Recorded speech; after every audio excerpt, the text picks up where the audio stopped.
गुरुङ ज्यू समक्ष त्यो ठुलो र्याप गरिएको चन्द्रमुखी सार्वजनिक गरिदिनका लागि म आग्रह गर्छु र यो कार्यका लागि अब सहोदर दाई भिषणजीको पारसजी पनि हुनुहुन्छ। पारसजी पनि अगाडि आउनुहोस् न। पारस मुकारुजी यो आफ्नो भाइको गीत सङ्गीतको यात्रामा यदि पारिवारिक रूपमा कोही अन्य सदस्यहरू हुनुहुन्छ भनेदेखि प्लिज अगाडि आउन सक्नुहुन्छ। यो शुभ कार्यमा तपाईँहरूको उपस्थिति पनि गरिमामय उपस्थिति हुनेछ र अब चन्द्रमुखीको विमोचन गरिँदैछ।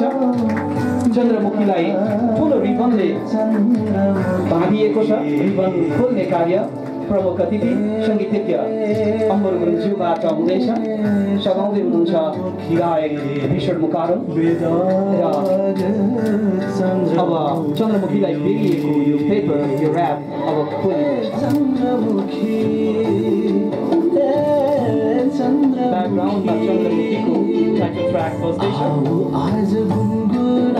बसन्त सुहानको शब्द पारस मुकारुङको सङ्गीत चन्द्रमुखी सार्वजनिक भएको छ अहिले। चन्द्रमुखीले सफलता पाओस् थोरै शुभकामना। नेपाली गीत सङ्गीतको पाठमा एउटा कसैको साथी हुन सकोस् चन्द्रमुखी थोरै शुभकामना।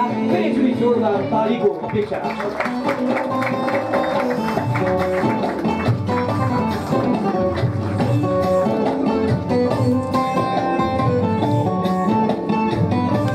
सम्पूर्ण अतिथिगणहरूलाई म धेरै धेरै धन्यवाद दिन चाहन्छु।